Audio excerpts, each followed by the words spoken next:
Are you ready for making some fun Christmas cards or labels for your presents? Then this video is for you. The ornaments I make can be added to a Christmas card as well as to your gift labels. As a fun detail, I will show you how to use Carla Creates Christmas Bubble embossing folder in a fun and creative way. And as always, I also show you how to color the funny images. So let's get started!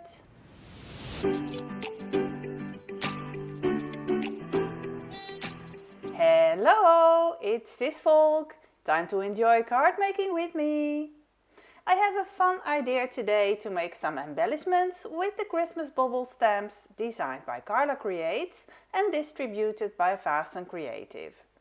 With the Christmas bubble embossing folder, I will do a fun embossing technique, which you can also try with other embossing folders, of course. This embossing folder is a 3D embossing folder with beautiful details. From the same Christmas collection, I will also use the red and gold paper. For die cutting, I use the bubble die that I store on my magnetic sheets in the Vasen Creative storage folder. It is very handy for dies, I can say. I will also use the star and the bow for today's examples. The bow is very thin. I will share a tip to make it firm and keep the bubble ornament in place. I will use some red scraps and cut them into the size of a label. The piece I now cut is 7 cm wide and about 11.5 cm long. The size is not that important. As long as it is smaller than the card base size you want to use, you will be fine. Have you ever thought about inking up an embossing folder? I already showed this in previous videos. You will find a link in the top right corner and also below in the description of this video. This time I will use white distress ink picket fence and ink up the flat side of the folder. Place the paper you want to emboss on the raised side of the folder and close the lid. Now emboss the folder in your die cutting machine like you normally do. The first run, not much happened. In my opinion, that is because of the ink type on porous paper. So I add more ink. I left the paper on the raised side of the folder and I added more ink to the flat side. Then I did a second run with the embossing folder through the die cutting machine. This kind of ink sinks into the paper, so it needs more layers. Sometimes you need 4 or 5 layers of ink to get a smooth result. You can spray a little water on top of the ink, but then you might get a distressed look, so I prefer to avoid that. The paper releases a little red ink when it gets wet, so I noticed my ink pad got a little red on the surface. Next time I might use a brayer instead of the ink pad directly on the folder. For now I just wipe my ink pad clean with a piece of kitchen paper. In my next attempt, when I was making the labels, I used pigment ink. That worked faster and gave a better result. So if you have white pigment ink, you can also use that. The paper gets a pink shade because of the white ink and it looks really nice. Here you see an example where I inked and embossed the paper 4 times and misted the inked side of the folder with a water spray. That gave a more distressed look. To clean the folder, you can easily wipe it with water and a paper towel, or use a microfiber cloth or a baby wipe if you prefer. Then it is ready for the next use. I cleaned the ink pad with a dry paper towel. Never use water on an ink pad like this. For the Christmas embellishments, I use smooth white Florence watercolor paper, 200 grams.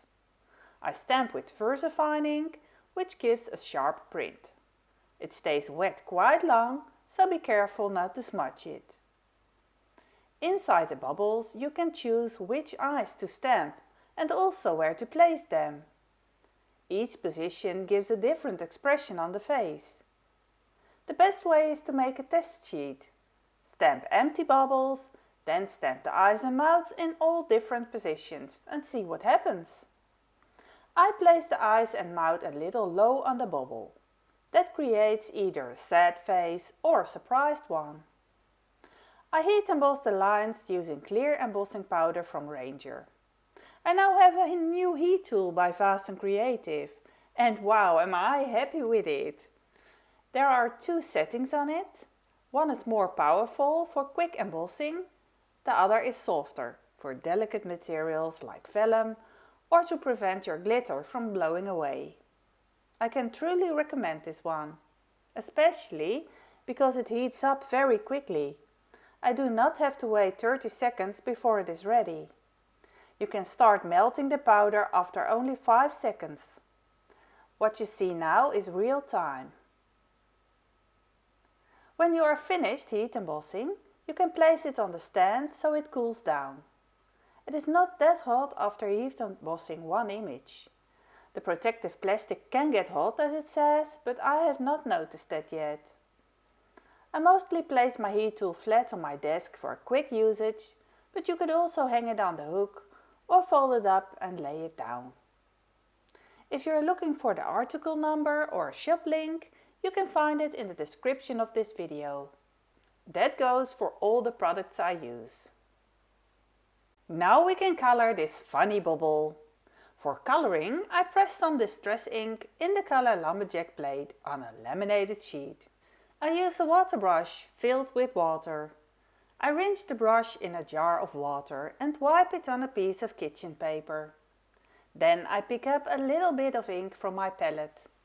I start at the top left, where I want the darkest part of the ink to be.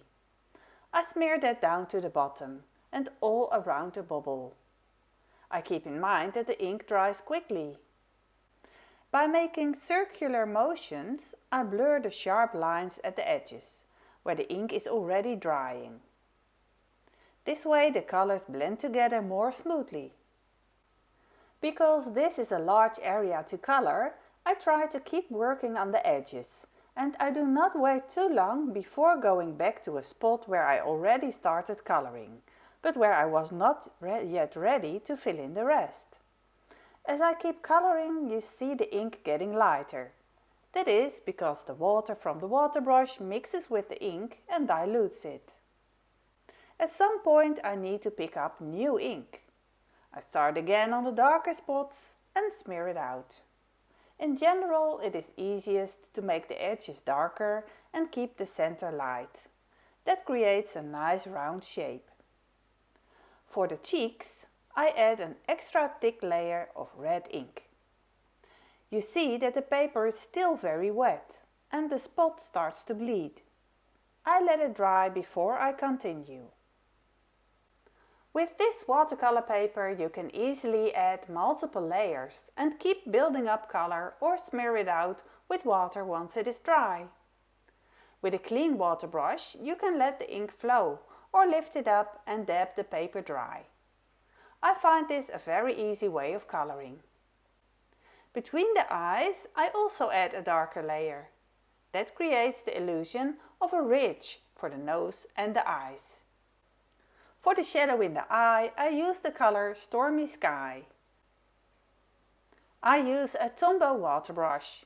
This is a small one with a thin brush tip. It is sturdy, easy for drawing small lines and very beginner friendly.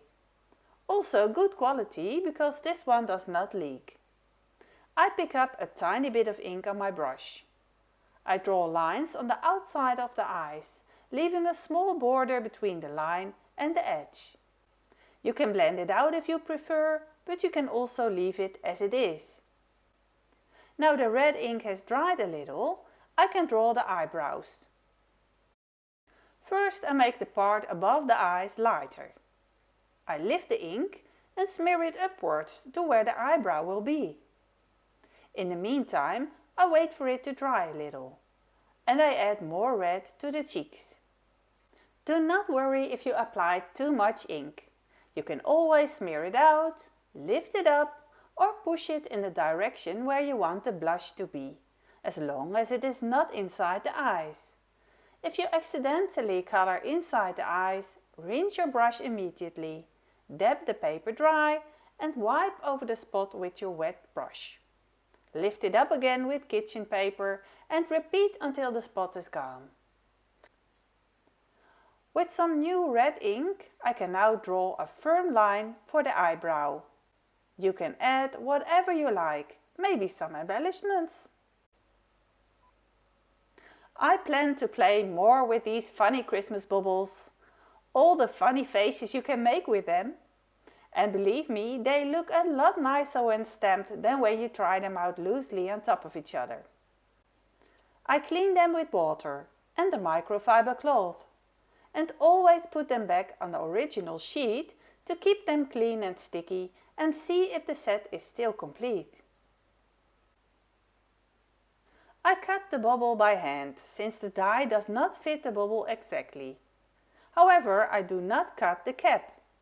The cap I make by die cutting the top of the Christmas ornament. Because the cap is part of the whole die, you will need to cut the cap loose. I cut it with a piece of double-sided tape stuck to the back. If you use double-sided tape, you need some extra pressure because of the glitter paper and the thicker layer, and you might need to help it release from the backing of the tape.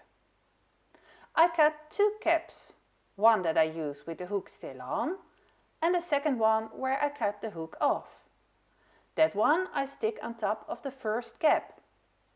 It makes it look more sturdy and gives it more dimension. I feather the blush on the cheeks of the bubble with a clean and fairly dry water brush.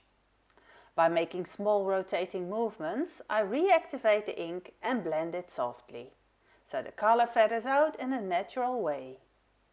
Next I add white accents with a gel pen. Always place a tiny white dot in the pupils, even though the pupils are already white. Adding this extra dot makes them sparkle more. For the cheeks you can add freckles or small highlights. Always do this in an odd number, because that looks more playful and natural. I usually add 3 dots on small figures and 5 on larger ones. At last I draw a thin line around the edge of the Christmas bubble. This gives an extra sparkle and makes the bubble look more shiny and round. I also use the white gel pen to color the eyes of the bubbles on the embossed red paper.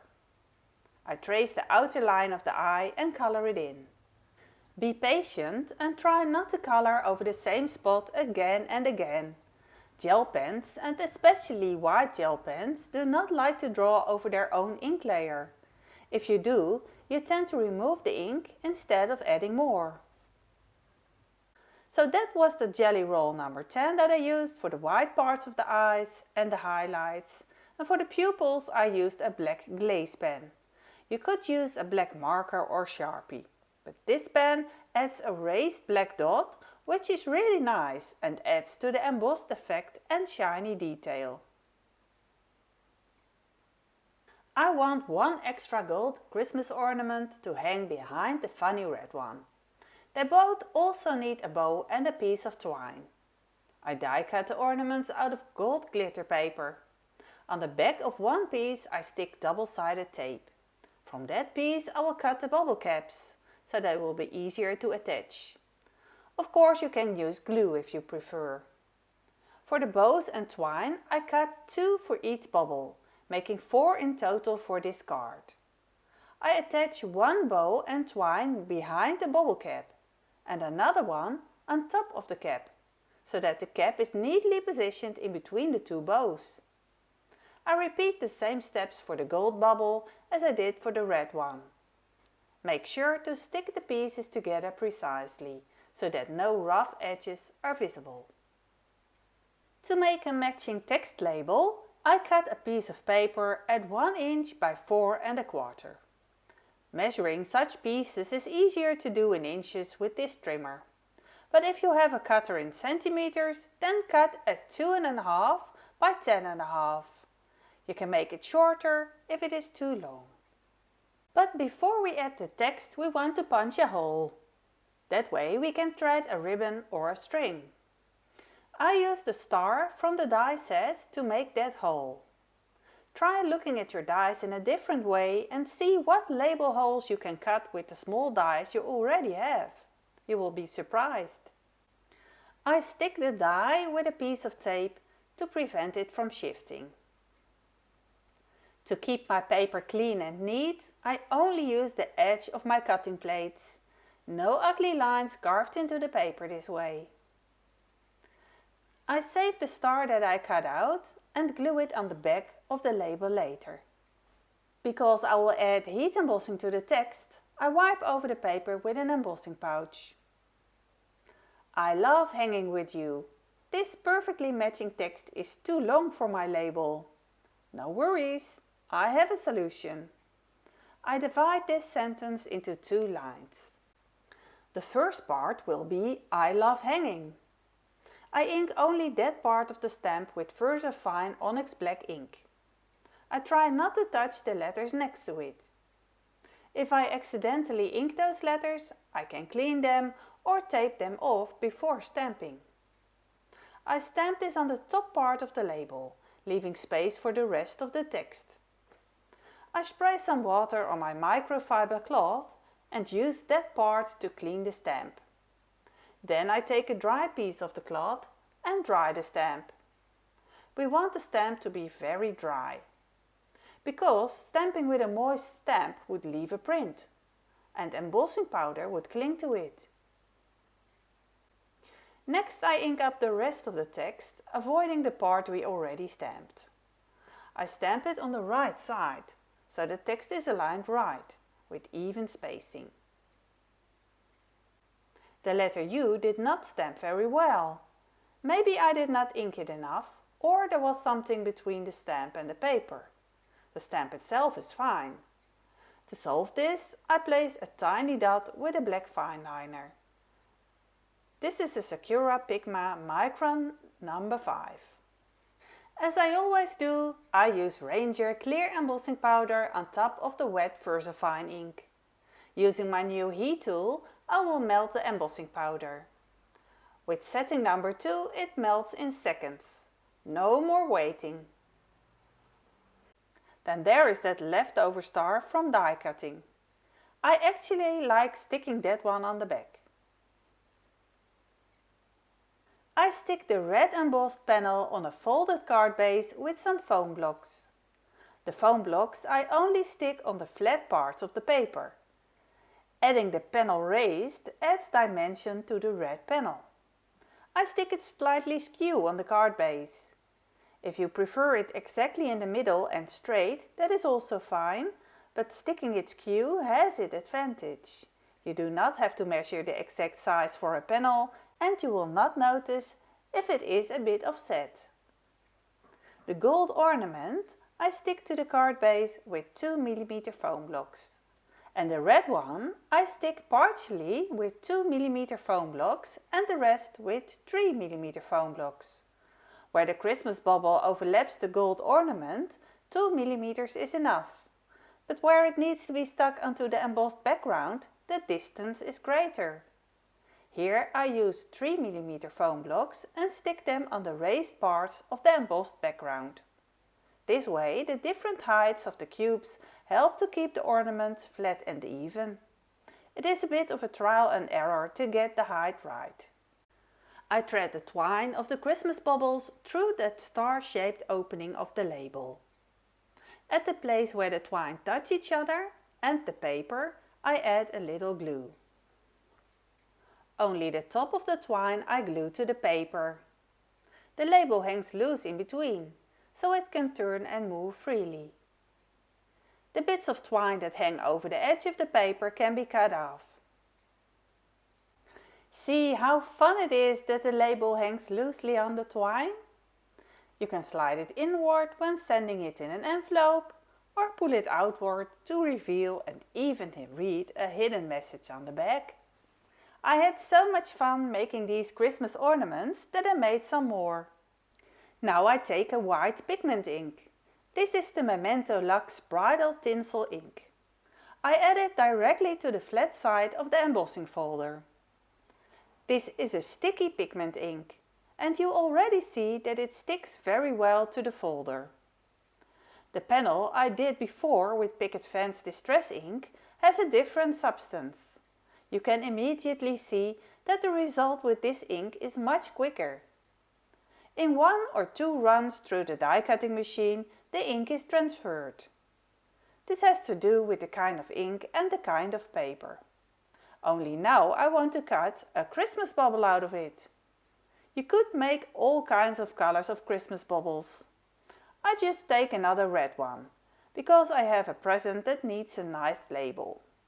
Better cut out your die first and emboss next. Otherwise you will flatten the embossing a bit.